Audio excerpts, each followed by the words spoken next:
우시아는 아마샤 왕 다음으로 왕이 된 사람입니다. 근데 그 시기 전까지, 그러니까 이 나라는 우상 숭배로 굉장히 혼란한 시기를 보내게 됩니다. 아합 가문, 북이스라엘의 아합 가문으로부터 우상이 들어오고, 그리고 나라 전체가 하나님은 떠나고 우상 앞으로 좌양자 해가지고 모두 다 우상을 섬기고 있는 그런 시간들이 있었습니다. 그런 가운데 하나님께서 이제 다 정리케 하여 주시고 아달랴를 마지막으로 아합 가문의 씨를 다 없앱니다.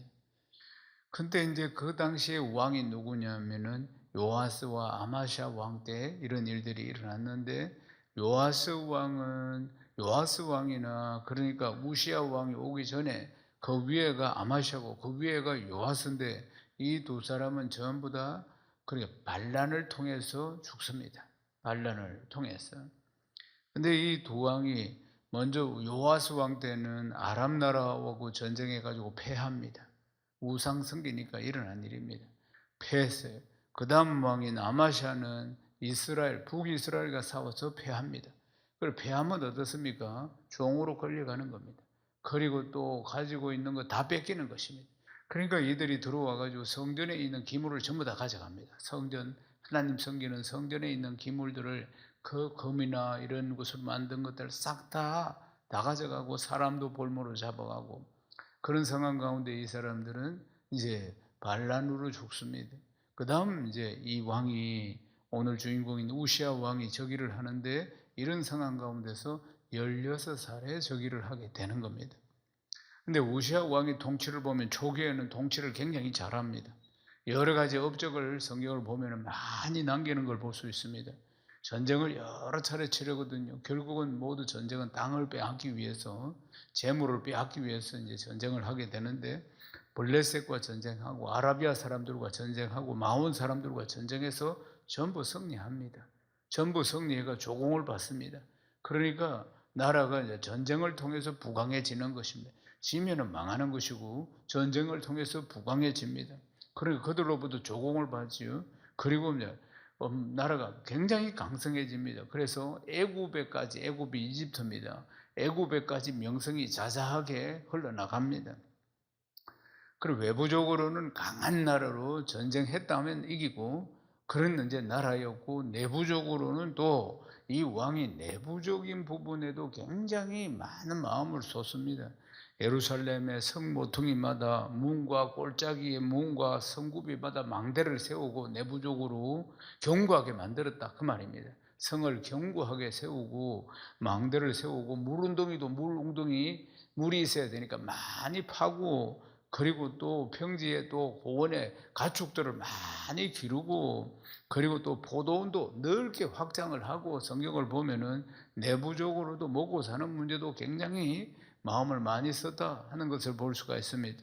또 군대들도 정비를 시켜서 또 아주 강한 군사들로 만들고, 군인들이 그러니까 30만 7,500명 이렇게 정예 군대를 또 만들고, 그렇게 치국으로 굉장히 아주 애를 많이 쓴 왕입니다.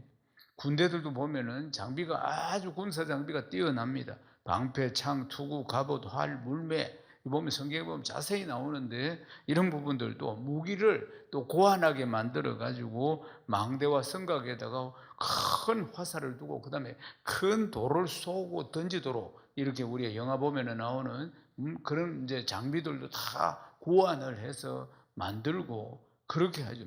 전쟁, 그리고 내정, 여러 가지 나라 방비하는 이런 부분에도 굉장히 뛰어나다 하는 것을 볼 수가 있습니다. 그러니까 나라가 안정되고 또 강한 나라가 되고, 내부적으로도 그렇고 외부적으로도 그렇고 굉장히 창대해졌다, 이 나라가, 이렇게 볼 수가 있겠습니다. 그래서 우시아가 강성한 나라를 유지하면서 통치를 몇 년이나 했냐면 52년 동안 했습니다. 그러니까 긴 시간이었죠. 긴 시간 동안 통치를 했습니다. 그리고 우시아 왕이 외교에서도 굉장히 뛰어나고 내부적으로도 굉장히 뛰어나고 전쟁도 잘하고, 그러니까 방어도 잘하고, 모든 부분에서 52년 동안 16살에 즉위를 해서 큰 업적을 남긴 왕이다 하는 것입니다. 그런데 우리는 이 말씀에 주목을 해야 합니다. 역대하 26장 15절을 읽겠습니다. 또 예루살렘에서 재주 있는 사람들에게 무기를 고안하게 하여 망대와 성곽에 두 화살과 큰 돌을 쏘고 던지게 하였으니 그 이름이 멀리 퍼지면 기이한 도우심을 얻어 강성하여 짐이었더라. 아멘. 우시아 왕이 이렇게 강성해진 이유가 뭡니까? 기이한 도우심이 있었더라. 기이한 도우심이 있었기 때문에 이 왕이 50여 년을 이렇게 강성한 나라를 유지할 수가 있었다는 겁니다. 그렇다면 기이한 도우심이 뭡니까? 기이한 도우심. 기이한 도우심은 하나님의 도우심입니다. 이 왕이 뛰어나서 이런 것이 아니고 기이한 도우심, 하나님의 도우심이 있었기 때문에 이런 놀라운 일들이 일어났다는 것입니다. 여호수아 3장 5절을 읽겠습니다. 여호수아가 또 백성에게 이르되 너희는 자신을 성결하게 하라. 여호와께서 내일 너희 가운데 기이한 일들을 행하게 하시리라. 아멘. 요단강을 건너가기 전에 백성들에게 여호수아가 한 말입니다. 여호수아가 내일 너희들 기이한 일을 보게 될 것이다. 기이한 일을 보게 될 것이다. 그리고 다음날 어떤 일이 일어났습니까? 벗개를 메고 제사장이 벗개를 보고 그 넘실거든 푸른 강 안으로 쑥 들어가니까 이 요단강이 갈라지는 기이한 일이 일어난 것입니다. 아멘이십니까? 사랑하는 여러분, 하나님의 능력 외에는 그런 일을 할 자가 아무도 없음을 볼 수가 있습니다. 기이한 일을 행하시는 하나님은 오늘도 우리의 삶에 기이한 일을 행하기를 원하십니다. 오늘도 우리의 삶에 요단강을 가르기를 원하십니다. 홍해를 가르기를 원하시는 거예요. 여리고를 무너뜨리기를 원하시는 것입니다. 시편의 말씀을 많이 보십시오. 저는 자주 시편의 말씀을 많이 봅니다. 시편의 말씀은 보면은 기이한 일을 행하신 하나님을 찬양하는 시들입니다. 거의 대다수가 자기의 삶 가운데 기이한 일을 행하신 하나님을 찬양하는 시가 대다수임을 볼 수가 있습니다. 그러니까 내 인생 가운데 기이한 일을 행하신 하나님을 찬양하는 노래입니다. 그러니까 너희는 부르짖으라 기도해라 참으로 너희들이 아무것도 알지 못하는 기이한 일을 보게 되리라. 그렇게 말씀하죠. 기이한 일을 보게 된다고 말씀하시는 것입니다. 역사가 일어나고 기적이 일어나고 표적이 일어난다는 사실 아닙니까? 그렇다면은 우시아에게 하나님께서 정말 50년 동안 기이한 능력을 막 보여주시며 도와주신 거 아니겠습니까? 사랑하는 여러분, 우리가 말씀을 통해서 나타난 이 하나님의 능력을 확신해야 합니다. 역대하 26장 4절에서 5절을 보십시다. 우시아가 그 아버지 아마샤의 모든 행위대로 여호와 보시기에 정직하게 행하며 하나님의 묵시를 밝게 하는 스가랴가 사는 날에 하나님을 찾았고 그가 여호와를 찾을 동안에는 하나님이 형통하게 하셨더라. 아멘. 4절 5절 말씀에 보면은 우시아가 하나님 보시기에 정직하게 행했다 이 말입니다. 이게 중요한 것이죠. 정직하게, 하나님 보시기에 정직하게 말씀대로 행했다는 겁니다. 정직하게 했다는 것은 도덕적인 것이 아니고 하나님의 말씀을 따라 잘 순종했다, 이것을 정직하다고 이야기하는 것입니다. 어떻게 해서 그렇게 할 수 있을까요? 스가랴 선지자가 있었기 때문입니다. 하나님의 계시의 말씀을 받아서 전하는 스가랴 선지자가 있었기 때문에 스가랴 선지자가 말씀을 전하고 그리고 말씀을 또 해석해 주기도 하고 그래서 이제 이 왕이 순종을 잘하게 되었다는 것입니다. 스가랴 선지자가 사는 날 동안이라는 걸 주목해야 합니다. 그러니까 말씀을 잘 모르는 이 왕이 말씀에 능한 스가랴 선지자가 말씀을 전해주면은 그걸 깨닫고 그리고 순종했다는 이야기입니다. 사랑하는 여러분, 스가랴 선지자가 사는 날 동안, 사랑하는 여러분, 우리가 순종한다는 것은 하나님 말씀 앞에 순종하는 것입니다. 그럴 때 기이한 역사가 일어나는 것입니다. 내 삶의 표적과 기사들이 막 나타나게 된다는 사실입니다. 그래서 우리는 우리의 짧은 머리로 하나님 말씀이 다 이해가 안 돼도 이 말씀 앞에 아멘하고 순종하는 것입니다. 요단강에 가서 나만 장군이 7번 목욕해서 그 불치병이 나을 것이라고 누가 믿었습니까? 그러나 순종해서 7번을 목욕하고 나니까 고칠 수 없는 그 시대에 불치병인 이 나병이 깨끗하게 나았습니다. 브리테니카 백과사전에 보면은 고대 성 중에서 가장 견고한 성이 여리고성이라고 했습니다. 여리고성은 그 바위, 그러니까 돌과 돌 사이에 칼날 하나도 들어갈 수 없을 만큼 견고한 성이고 두께가 어마어마한 성이었다고 합니다. 그 성 어떻게 무너졌습니까? 하루에 한 번씩 돌고 일곱째 날 7번 돌고 소리 한번 지르니까 그 성이 와르르 무너졌다 이 말입니다. 누가 그런 일들이 일어날 것이라고 생각할 수 있었습니까? 기이한 역사인 줄로 믿습니다. 아멘이십니까? 성경의 수많은 기이한 역사들을 보십시오. 어떻게 해서 그런 일이 일어났습니까? 나만 장군이 순종하니까, 이스라엘 백성들이 순종하니까, 여리고성을 도니까, 순종하고 돌아라고 하니까. 예레미야 11장 7절 말씀 읽겠습니다. 내가 너희 조상들을 애굽 땅에서 인도하여 낸 날부터 오늘까지 간절히 경계하며 끊임없이 경계하기를 너희는 내 목소리를 순종하라. 내 목소리를 순종하라. 내 목소리를 순종하라. 늘 하나님의 말씀을 듣고 순종해야 합니다. 그래야 역사가 일어나는 것입니다. 사랑하는 여러분, 내가 예수를 10년, 20년, 30년 이렇게 믿는데 내 삶 가운데는 왜 이런 기적이나 이런 표적이 없을까? 내 삶은 어떻게 신앙생활이 이렇게 밋밋할까? 이 부분을 고민해야 합니다. 이 부분을 고민해야 하는 것이에요. 사랑하는 여러분, 말씀에 순종할 때 역사가 일어납니다. 말씀에 순종할 때 기이한 일을 보여주시는 분이 좋으신 우리 하나님이십니다. 그러니까 우리는 말씀에 순종하는 훈련을 겸손하게 순종하는 훈련을 끊임없이 해야 한다는 사실입니다. 사랑하는 여러분, 순종은 곧 이꼬르 겸손인 것입니다. 그러니까 반대로 순종이 안 되는 이유는 교만하기 때문입니다. 내가 난대하는 생각이, 내 생각이 가득 차 있으니까 그것이 순종이 안 된다는 것입니다. 원래 사람은 교만한 자들입니다. 원래 사람은 죄인이고 의인은 없는 이 하나도 없으며 죄인의 표적이 교만입니다. 하나님 없이도 잘 살 수 있다는 교만이 있었고 여전히 교만하고 조금 있어도 좀 있으면 또 교만해지고 그렇습니다. 본연의 자세들이 교만입니다. 그러니까 겸손이 아니에요. 겸손은 뭡니까? 하나님 말씀 앞에 순종하는 것입니다. 그리스도인의 경건한 생활과 기도에 대해서 한 230편 이상의 글을 쓴 유명한 분이 있는데 앤드류 머레이라는 영성가가 있습니다. 19세기의 남아프리카의 성자라고 불려지는 분인데 이번에 책을 읽어보면 정말 은혜가 넘칩니다.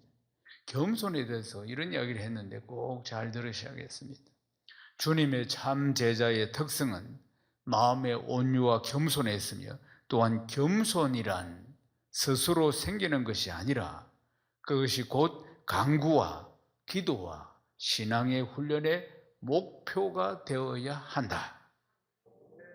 사랑하는 여러분, 오늘부터 내가 겸손해야지, 하나님 앞에 내가 겸손해야지 한다고 겸손해지는 것이 아니고 기도와 강구와 그리고 신앙 훈련, 이 양육을 받고 하는 신앙 훈련의 목표가, 최고의 목표가 겸손이 되어야 합니다. 모든 목표가 겸손이 되어야 한다는 것입니다.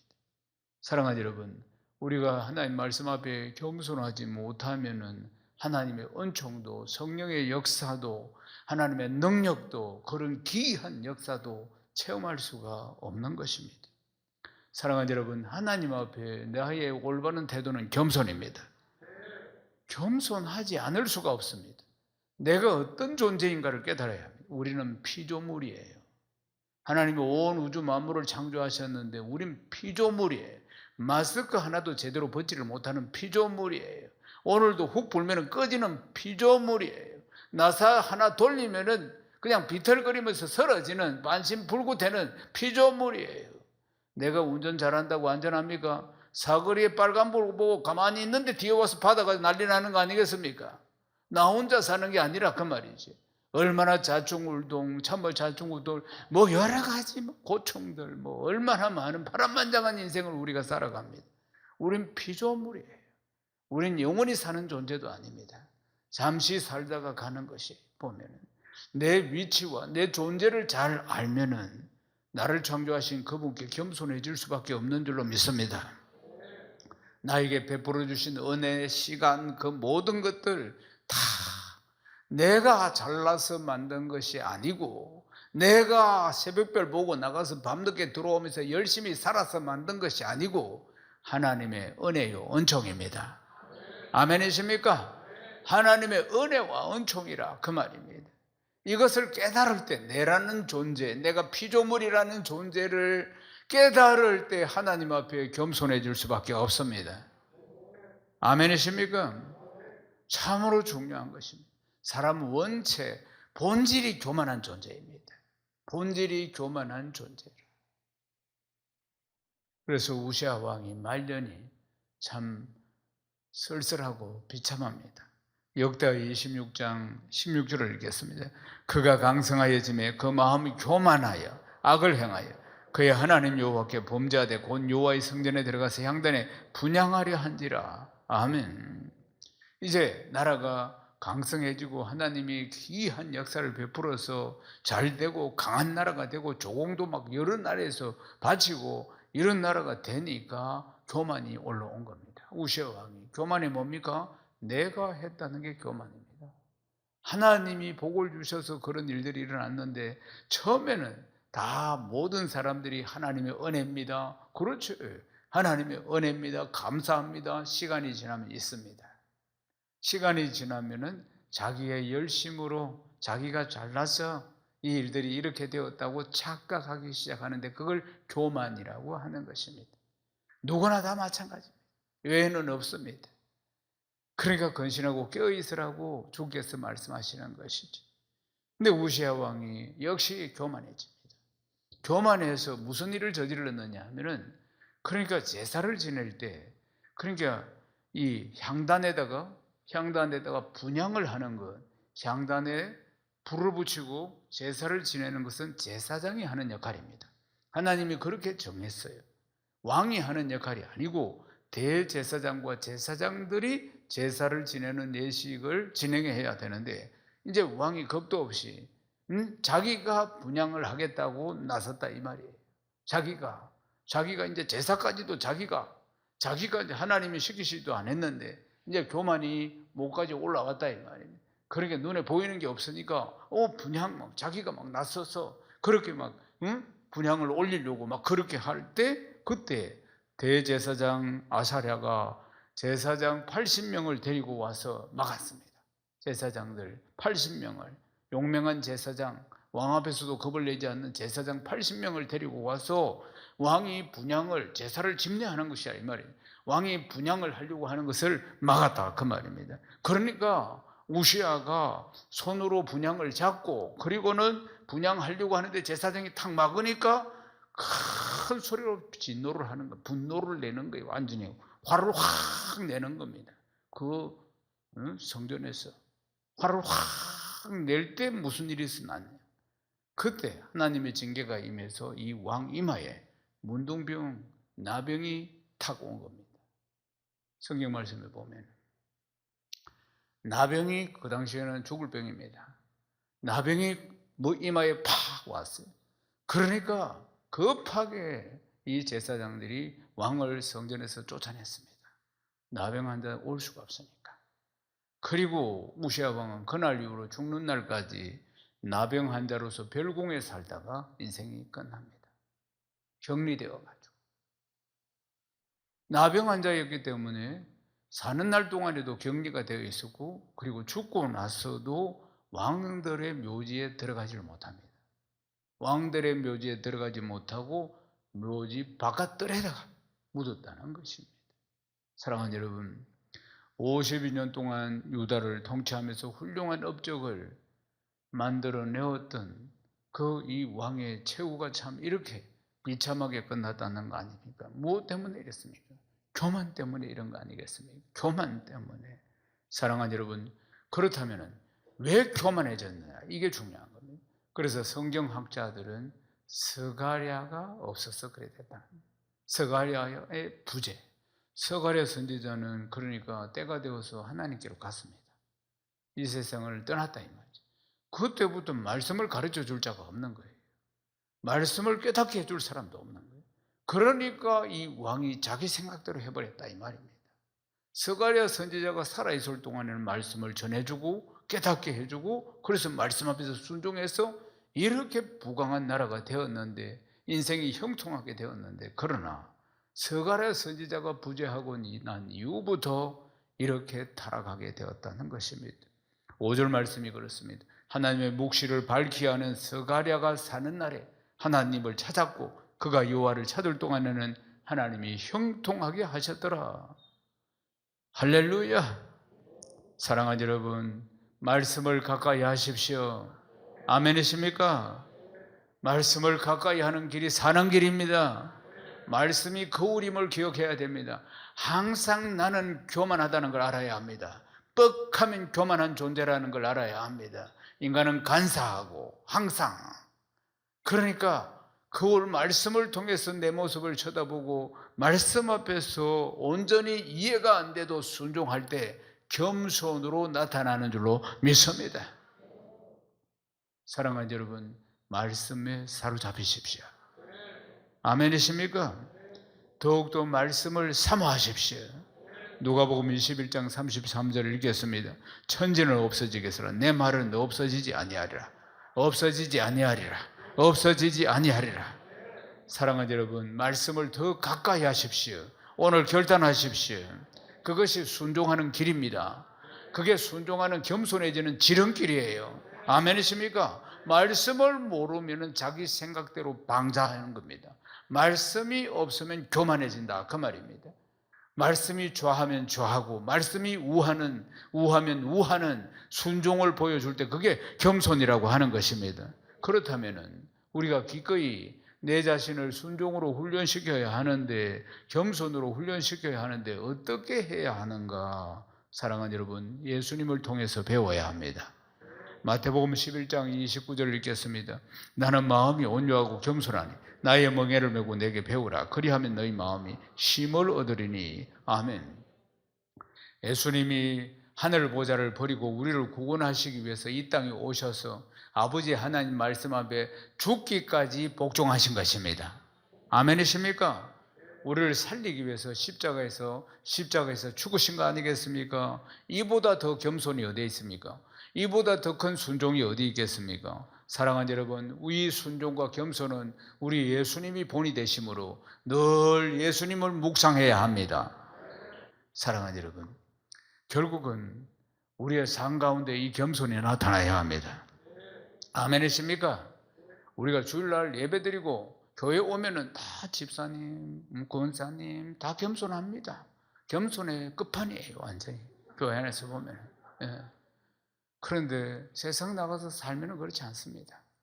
그러니까 여기는 교회 안에서는 믿음도 되게 좋은 것 같고, 아멘도 큰 소리를 하고, 겸손한 것 같고, 그런데 보면은 그게 여기는 그냥 훈련장이고, 이제 실습은 세상에서 하는 것입니다. 세상이 시험대라는 것을 알아야 합니다. 사랑하는 여러분, 우리가 6일 동안 세상살이 가운데 그리스도의 겸손이 나타나야 하는 줄로 믿습니다. 사랑하는 여러분, 우리의 신앙은 이 홀 안에서 나타나는 게 아닙니다. 예배당에서 나타나는 게 아닙니다. 6일의 삶 속에서 나타나야 할 줄 믿습니다. 세상 속에서, 내 삶 가운데서. 아멘이십니까? 우시아 왕은 말씀을 가까이 하지 못해가지고 끝내 겸손하지 못하고 순종하지 못하고 그래서 오만하고 교만해서 멸망하고 말았다는 것입니다. 사랑하는 여러분, 내 삶의 시험장은, 내 믿음의 시험장은 세상이라는 걸 기억해야 합니다. 인간의 행복은 어떻게 찾아오느냐? 어떤 좋은 상황, 어떤 여러 가지 여건, 어떤 환경, 내가 원하는 그런 환경, 이런 것이 된다고 행복해지는 것이 아니고, 행복은 나의 겸손에 달려 있습니다. 나의 겸손한 자에게 하나님께서 평안을 주시고 하나님께서 안식을 주십니다. 하나님께서는 겸손한 자를 높이시고 교만한 자를 낮추시는 분, 평생을 기억해야 합니다. 내가 피조물이라는 것을, 내가 어떤 존재인가를 기억해야 하는 것입니다. 언제나 주님의 말씀 앞에 순종하는 겸손한 자가 되어서 주님이 주시는 은혜와 복을 다 누리고 늘 형통한 삶을 살아가는 복된 성도 되시기를 주님의 이름으로 축원합니다.